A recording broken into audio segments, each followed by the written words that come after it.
Hey guys, how's it going? Welcome to my studio. This is Paint with Lovejoy. Thanks so much for joining me. If this is your first time here, please subscribe to the channel and check out the other videos. And if you're here for a second, third, or fourth time, thank you so much for coming back and getting creative.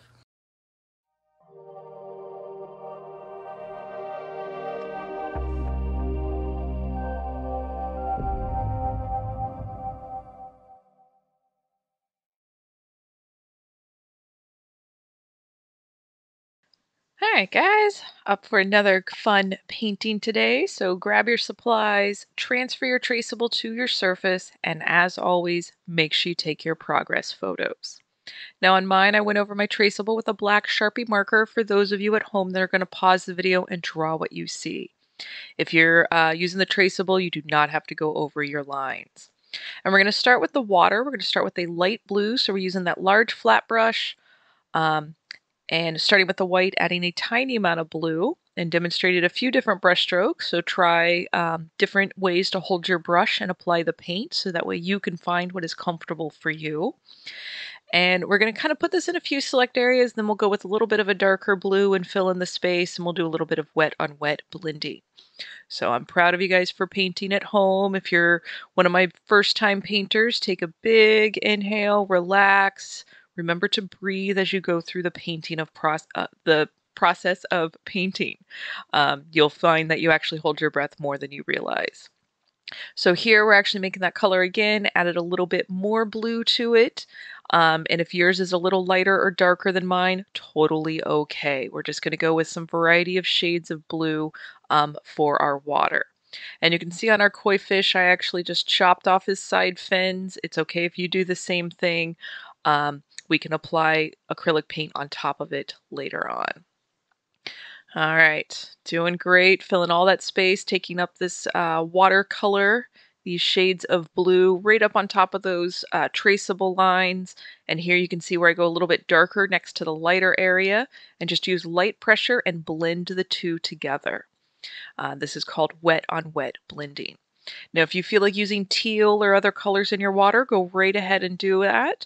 And if you need to switch brushes to get down to smaller little areas, feel free to switch out your brushes. But you want to do everything that you want to your water while the paint is wet. So again, if you want to add any extra colors or anything different, go right ahead and do that. If you are painting on a stretched canvas, I recommend that you carry the color around the sides of the canvas. It just looks nice when you hang it on the wall, having that color wrap around the edge. And here you can see where I put a little, slap some white paint on there, and then with that light pressure blended it into the wet background. That is called wet on wet blending. And you can do it with some blue. We'll be doing that right here.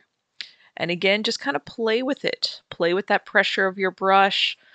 Play with the direction that you're holding the brush. As you're in your beginning stages of painting, it's more important for you to try a bunch of different things to find what you like, rather than trying to be perfect right from the get-go.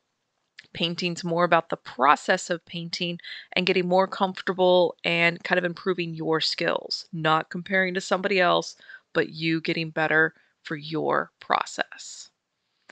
All right, doing good. Remember to breathe and do everything that you want to your water, your background now, before you move on to the lily pads.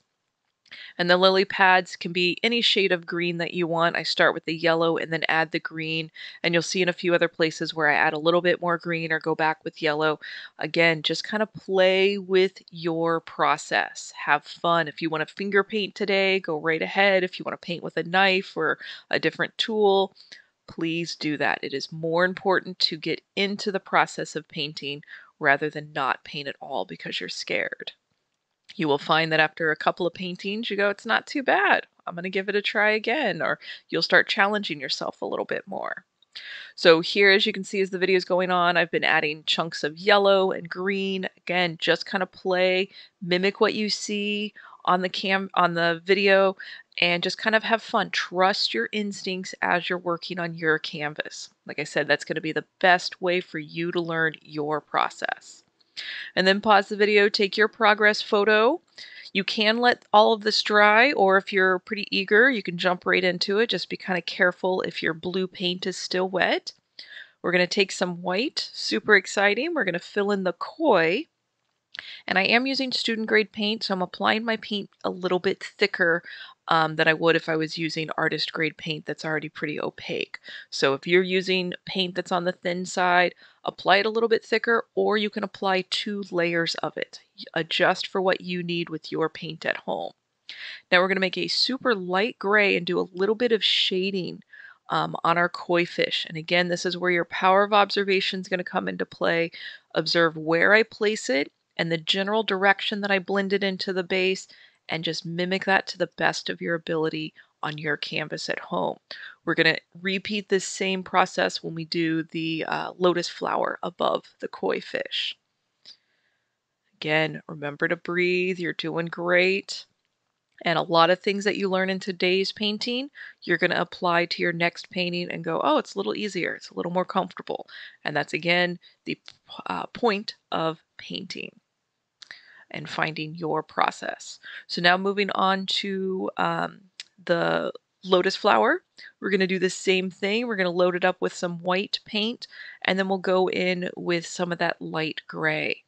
If you prefer to make a pink lotus flower, feel free to start this step with a light pink, and then when we go in with the gray, you could use a little bit darker pink for that, and possibly even gray.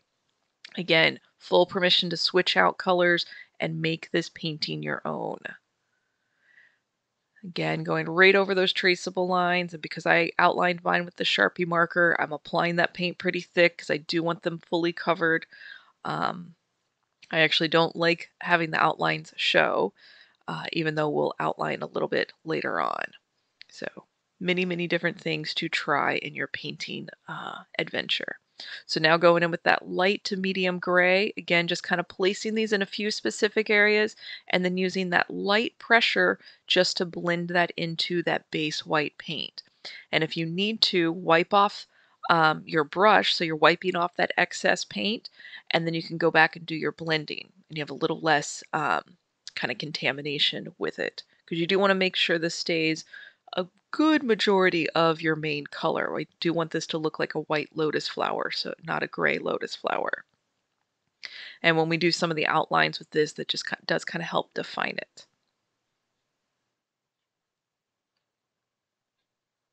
All right, so going in for that light orange right now, we're going to put some spots on our koi fish. And again, full permission to kind of deviate if you want more orange on your koi fish, or you want some red in there and some black. Feel free to add the markings that you want for your koi fish.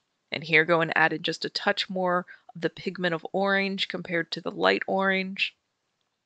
Again, you are strengthening your power of observation each time that you follow a video, and each time you're getting creative.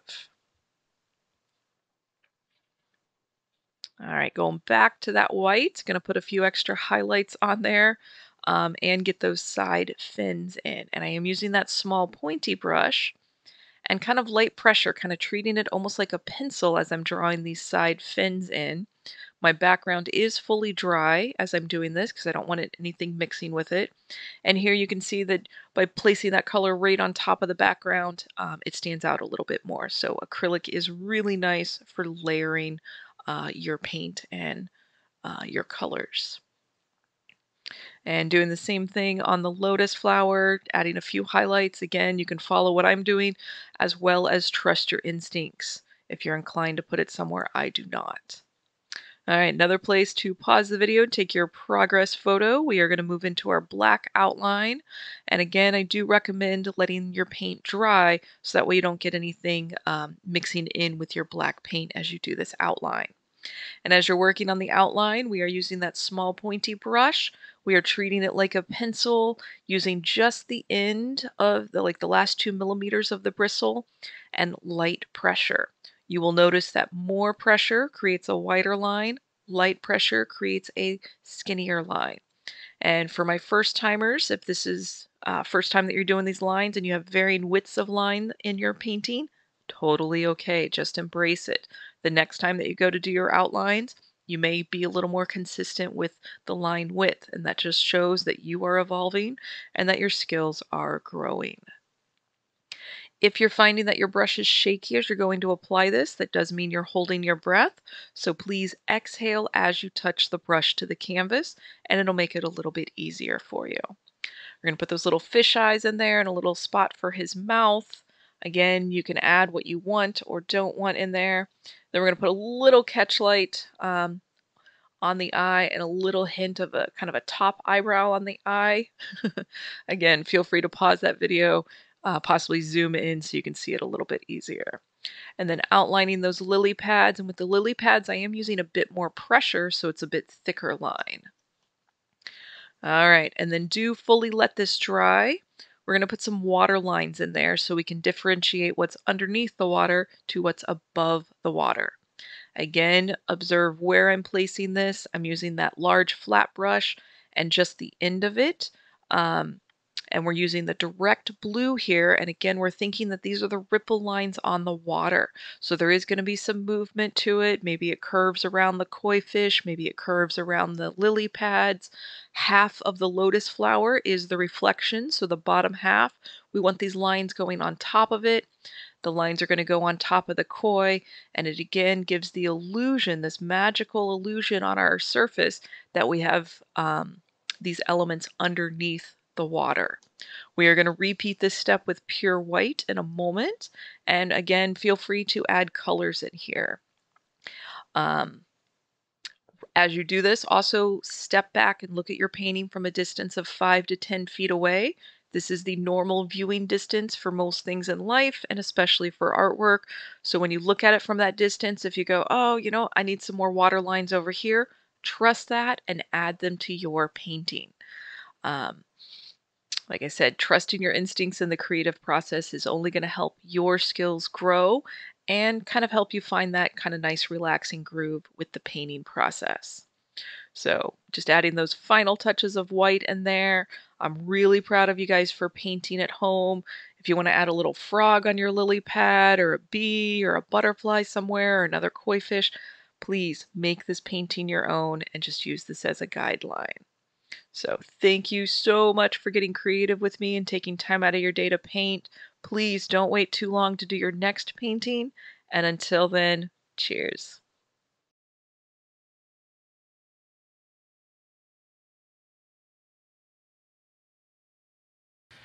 Hey guys, I hope you enjoyed the process of painting and I hope you are happy with how your paintings turned out. I'm really proud of you for getting creative. As you're uploading these to social media, please tag me at or hashtag paintwithlovejoy or email me your pictures paintwithlovejoy@gmail.com. I really enjoy seeing them. I try to post them on social media to encourage other beginner painters to try the process of painting. But please share this with your community as well. Anybody who is kind of scared to paint, share your experience with them and let them know kind of how much you benefited from it and how much you enjoyed the process. So kind of share the fun. With that being said, if you have any comments, questions, feedback, things that you want me to paint in the future, please leave a comment. I try to respond to everybody as quickly as I can. And any of the future suggestions for paintings, I add that to my production list and get to them as quickly as I can. So in the meantime, please keep getting creative. Let me know how you're doing. And until next time, cheers.